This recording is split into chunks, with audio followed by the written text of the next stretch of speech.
Mes chers compatriotes, c'est avec beaucoup de joie, mais également avec beaucoup de peine que je vous fais ce message d'adieu à la communauté.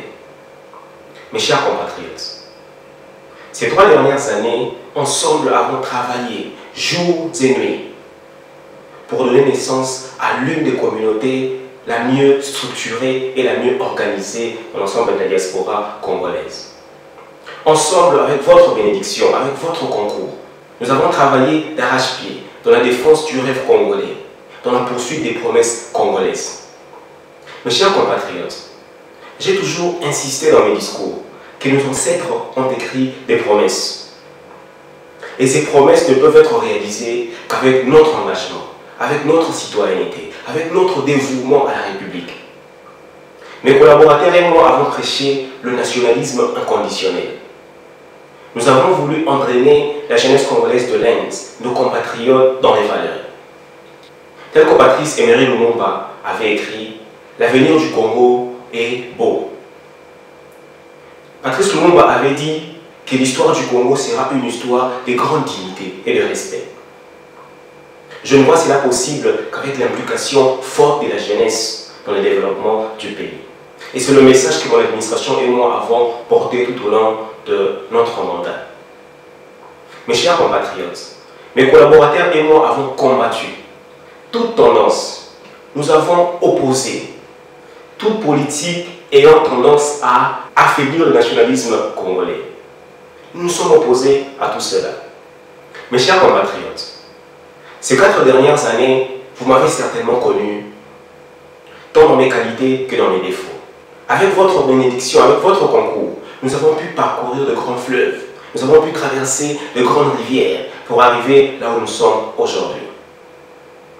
J'ai béni Dieu parce que notre jeunesse aujourd'hui est engagée. J'ai béni Dieu parce que cette communauté ne fera pas marche arrière. Avec les élections qui ont été organisées par le Bureau électoral central indépendant, nous avons fait un pas vers l'avant et nous ne ferons pas marche arrière. Cela a été notre grande prière et qui est devenue aujourd'hui une réalité. Mes chers compatriotes, c'est avec votre bénédiction que nous avons pu faire de grandes choses. Je tenais aujourd'hui à vous dire que mes prières vont droit à tous, étudiants congolais en Inde, communauté congolaise de l'Inde. Mes chers compatriotes, aujourd'hui mes collaborateurs et moi dans l'administration de la communauté. Mais je veux vous rassurer que notre amour à votre égard n'a pas expiré. Je veux vous convaincre que notre soutien à votre égard n'a point expiré. Nous continuerons de toutes nos forces, de toute notre énergie, à soutenir les administrations à venir dans cette communauté, afin que la communauté congolaise de l'Inde continue à être un exemple, afin que cette communauté continue à être une puissance et une force. Je suis bien conscient, et je sais que tout au long de notre travail, nous avons pu solutionner de grands problèmes. Mais encore, certains d'autres dossiers n'ont pas été profondément solutionnés. Et aujourd'hui, je vous dirai pourquoi.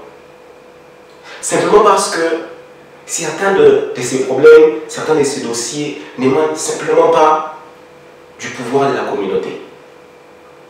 Mais encore, je veux vous rassurer que malgré tout cela, notre communauté s'est battue. Avec M. Trésor Bokodi en tête et moi, avons fait tout notre effort pour qu'il y ait des solutions à tout ce genre de problèmes. Je prendrai aujourd'hui le cas d'étudiants congolais qui viennent en Inde et qui sont escroqués par les écoles des formations. Je dirais par des agents qui collaborent avec les écoles des formations. Mes chers compatriotes, c'est un problème qui m'a préoccupé tout au long de mon travail. C'est un problème qui m'a traumatisé. C'est un problème qui m'a tourmenté jour et nuit. Mais tel que vous savez, l'octroi de visa de l'Inde en RDC n'émane que du pouvoir du gouvernement indien. Nous ne pouvons, au niveau du bureau de la communauté, n'avoir aucune influence là-dessus. Mais ce que je peux dire, moi encore, je vous dirais que notre capacité d'agir s'arrête là. Avec le bureau de la communauté, nous nous sommes saisis de ces problèmes. Nous avons écrit, nous avons approché toutes les autorités, toutes les instances possibles que nous pouvions approcher. Et aujourd'hui, tel que vous le savez, bon nombre de ces écoles de formation qui ne vous offrent pas une éducation de qualité ont été placées sur la liste noire. Tel que j'ai dit aux candidats, au mois de septembre 2014, l'autorité de régulation des universités qui émane du ministère des Ressources humaines de l'Inde, le UGC, University Grant Commission, a publié un document où elle condamnait ce genre de pratiques, où le UGC rejetait ce genre de propagande que les universités ainsi que les agents font en Afrique. Le gouvernement indien a dit ne pas être au courant de toutes ces marches de manœuvre. Mais alors le gouvernement a interdit. Et cette mesure a été à effet à partir du mois de janvier 2015. Que plus aucun visa ne soit octroyé à les écoles de formation qui ont été placées sur la liste noire. Cela est une victoire. C'est une victoire pour notre communauté. C'est une victoire dans notre combat. Mais est-ce que cela a solutionné le problème? Je vous dirais oui. Je dirais oui simplement parce que dans notre administration, nous avons étudié une politique. Cette politique, dans notre administration, consistait à dire oui, nous pouvons avec beaucoup de peine, nous pouvons avec beaucoup de douleur, admettre que 10 Congolais aujourd'hui souffrent d'un problème simplement parce qu'ils ont été escroqués et que nous, au niveau du bureau de la communauté, n'avons pas assez de pouvoir pour condamner ce genre. Mais chose que nous n'accepterons jamais, que ce nombre quitte 10 pour atteindre 100. En tant que président de la communauté, mon travail, c'est de me rassurer que le 90% de gens qui sont encore immunes puissent ne pas tomber dans ces pièges. Voilà pourquoi nous avons travaillé avec toutes les instances possibles pour sauver ces 90% de gens. Bien sûr, tout en n'abandonnant pas ceux qui sont déjà dans ces problèmes, parce que justement nous avons étudié au niveau du bureau de la communauté des possibilités pour pouvoir agir dans ce genre de problème. Mais nous sommes heureux aujourd'hui au niveau de notre administration sortante. Nous sommes assurés que nos étudiants, nos enfants qui viendront plus tard n'auront plus à être soumis à ce genre de traitement. Ils n'auront plus à être soumis à ce genre de manœuvre. Et j'ai toujours insisté que cela n'est pas la République démocratique du Congo. Tel que Patrice Lumumba dit, et je l'ai cité jadis, notre avenir est beau. Notre histoire sera une histoire de dignité et de respect. Cette dignité et ce respect, c'est nous qui le construisons aujourd'hui. Personne ne le fera à notre place. Voilà pourquoi nous nous sommes mobilisés, nous sommes déployés avec autant d'énergie pour donner des solutions à ce genre de problèmes. Je vous ai lu durant tout mon travail. J'ai lu vos commentaires, j'ai suivi vos vidéos. Et je vous ai entendu. Vous vous êtes peut-être dit, est-ce que M. Richie Lantulungu suit vraiment tout ce que nous disons? Est-ce que M. Richie Lantulungu lit vraiment tout ce que nous écrivons? Mais bien sûr. M. Richie Lantulungu, c'est quelqu'un qui a toujours été derrière vos commentaires. C'est quelqu'un qui a toujours été derrière vos critiques. Je vais vous le dire aujourd'hui, que toute le fois qu'une personne a écrit qu'il détestait M. Richie, cela a nourri en moi encore beaucoup plus d'amour à le servir. Cela a nourri en moi encore beaucoup plus de motivation à le servir. Toute le fois que de gens coalisés se sont dit, tel problème n'a pas trouvé de solution avec M. Richie Lantulungu, je me suis dit, oui, ce sont des gens qui ont des problèmes. Je dois trouver des solutions à ces problèmes. Ça a toujours été une motivation pour moi. Et aujourd'hui, je vous en remercie. Aujourd'hui, je remercie toutes les personnes qui ont contribué à ce travail, depuis son commencement. Vous êtes si nombreux que je ne serai peut-être pas en mesure de citer tous vos noms. Mais vous avez rendu à la République un grand service. Vous avez rendu à cette communauté un grand service. Et qu'aujourd'hui, nous saluons votre travail. Moi, en tant que chef de file, aujourd'hui, je salue votre participation. Le message que je retire dans notre travail en tant que M. Richie Lantulungu, c'est que nous ne devons jamais douter du pouvoir, de la capacité d'une section de gens à faire de grandes choses. Tel que j'ai toujours dit, qu'ensemble les hommes ordinaires peuvent faire des choses extraordinaires. Et cela en était le cas. Je m'en vais aussi féliciter le bureau électoral central indépendant conduit par M. Lévis Lufungula et M. Loïc Ipanga. pour le travail de qualité qu'ils ont abattu. Je vous ai lu. Je sais qu'en début d'élection, beaucoup de questions s'est posées. Est-ce que cette élection aura vraiment lieu? Est-ce que M. Loïc, est-ce que M. Lévis, en tant qu'étudiant, est-ce qu'ils ont vraiment la potentialité d'organiser une élection de grande ampleur? Je pense qu'à ceux qui l'ont cru, l'avenir leur a prouvé correct. Et à ceux qui ont douté, l'avenir leur a prouvé qu'ils ont été pas du tout corrects. M. Lévis Lufungula et M. Loïc Kipanga nous ont offert l'une des plus belles élections jamais imaginées. Ils nous ont offert une élection que nous ne pouvions pas nous attendre à obtenir. Avec leur dévouement, avec leur nationalisme, avec leur patriotisme, avec toute leur équipe, jour et nuit mobilisés. Pour une première fois, citoyens congolais et citoyennes congolaises ont opéré un vote en ligne. Bien sûr, ce qui en est justement les cas dans notre pays, mais ce qui n'a jamais été le cas avec nous. Aujourd'hui, cette équipe a été en mesure d'introduire une technologie électorale qui a bien fonctionné. Nous devons aujourd'hui tout notre respect et toute notre considération à ces bureaux qui nous ont offert cette élection. Nous avons reçu de compliments venant du pays, nous avons reçu de félicitations pour le compte du bureau électoral, pour avoir fait un travail de qualité. Je vais également féliciter le gagnant dans cette élection, Mademoiselle Milka Kanika et M. Walter Simbi. J'en suis conscient. Je sais qu'une élection a toujours été le sujet d'une grande bataille.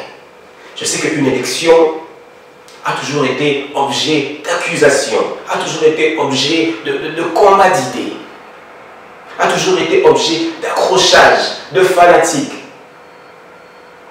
Mais j'ai toujours insisté dans mes discours qu'aucun mot, qu'aucune phrase ne peut être plus fort que tout le Congolais uni, que notre nationalisme. Aujourd'hui, cette élection est passée. Avec votre expression, vous avez mis en tête de cette communauté des bureaux démocratiques. Vous avez mis en tête de cette communauté des personnes de confiance. Mon message aujourd'hui, c'est de vous appeler à vous associer à cette équipe. J'invite toute la communauté, tous les Congolais, vivant à New Delhi NCR, à Bangalore, à Hyderabad, j'invite tous nos compatriotes à travers le sol indien à soutenir les administrations élues. Afin que cette communauté continue à être une force. Afin que cette communauté continue à être quelque chose de remarquable. Et aujourd'hui, tous bénéficieront derrière le travail qu'apportera Mademoiselle Milka et M. Walter Simbi, qui ont été élus dans un vote populaire, qui ont été élus dans un vote démocratique. Tel que j'ai dit dès le départ, mon amour n'a pas pris fin. L'affection, cet amour que mes collaborateurs et moi avons toujours nourri pour cette communauté ne s'éteindra jamais. Nous continuerons à travailler avec les administrations en place afin de nous rassurer que les Congolais de l'Inde ont des solutions à tous leurs problèmes, afin de nous rassurer que les droits des Congolais sont respectés. Mes chers compatriotes, c'est depuis 1979 que les Congolais viennent étudier en Inde. Justement, néanmoins, avec les données qui nous sont disponibles. En 1979, M. Ekonza Emmanuel Sylvain venait faire ses études d'agriculture dans la province de Pune. Nous avons été si heureux de découvrir cela. Nous avons vu des photos, nous avons vu des images qui nous ont tant enchantés. Et ces images ont été envoyées par un certain monsieur Herman, un Indien, qui insistait qui m'a personnellement dit « Monsieur Richie Lampulungu, je vais retrouver mon ancien collègue de classe. » C'est depuis 1979. Mais tel que vous le savez, que notre génération, cette génération de Congolais a été la plus dynamique. Nous avons été une génération qui a dit « Non, nous devons réorganiser les choses. » Nous sommes une génération qui a dit « Écoutez, nous devons poser le fondement pour nos petits-fils, nos arrière-petits-fils qui viendront 500 ans après. » Je l'ai toujours dit, que dans 500 ans, le Congolais vivra. Ils seront là, le Congolais. Et l'avenir de tous ces Congolais dépend de vous et dépend de moi. Les vies de tous ces Congolais qui viendront 500 ans plus tard dépendent de nos actions aujourd'hui. J'ai toujours admiré cette dame, Madame Michelle Bachelet, présidente du Chili, qui a toujours dit que nous ne pouvons pas peut-être changer le passé, mais nous sommes entièrement responsables de tout ce qui arrive dans le futur. Nous ne changerons jamais le passé, mais nous serons toujours responsables de notre futur. Et je vous invite aujourd'hui à continuer avec les actions de développement. J'invite toute la communauté à continuer à s'investir dans les valeurs. Nous sommes une communauté estudiantine. L'avenir du Congo s'écrira ici. Voici venir le moment propice pour nous d'écrire des bons plans à l'équerre pour un Congo d'avenir. Ça s'écrit ici et maintenant, en Inde, avec cette jeunesse, avec ces jeunes Congolais dynamiques et motivés. Ma prière, Richie Lampulungu, est qu'un jour, on dise que cette jeunesse a bénéficié à la République. Je vous invite ainsi à continuer avec un nationalisme fort et inconditionnel. Je vous invite à continuer à vous investir dans la promotion de la République démocratique du Congo. Les Congolais sont nés pour être fiers, et je l'ai toujours mentionné. Nous sommes un grand peuple, nous sommes un grand pays, nous sommes nés pour vivre de nos honneurs. Le Congolais n'est pas né pour vivre dans sa misère, le Congolais n'est pas né pour être humilié partout où il passe. Cette image de dignité, cette image de respect, telle que Patrice Lumumba avait insisté, s'écrira ici, dans nos actions, dans notre activisme. J'ai béni Dieu que nous soyons arrivés aujourd'hui à terme. J'ai béni Dieu que des élections libres, démocratiques et inclusives ont offert à cette communauté un bureau démocratique. Et je prie que les efforts continuent à être mis en place dans le futur pour que nous continuions à avoir une communauté forte et respectable. Tel que je l'ai dit dès le départ, mes chers concitoyens, c'est un message de peine, mais également un message de joie. Que de vous dire aujourd'hui que moi, M. Richie Lampulungu, ainsi que tous mes collaborateurs, vous quittons. Mais je suis rassuré que vous continuerez avec les grandes initiatives. Je suis rassuré que nous continuerons à entendre parler de cette communauté. Et nous investirons, nous mettrons toute notre énergie en marche pour que cela soit possible. S'il y a un message que j'aimerais partager avec tous aujourd'hui, c'est que nous sommes tous nés quelque part pour mourir congolais. Je suis né quelque part pour mourir congolais. C'est ma récitation. J'ai toujours ressenti quelque chose de très fort pour mon drapeau. Ce drapeau que vous avez avec vous derrière moi. Ce drapeau ressemble à ma propre peau. Jamais il ne changera. Le jaune, c'est la richesse du peuple. Le bleu, c'est mon bel fleuve Congo.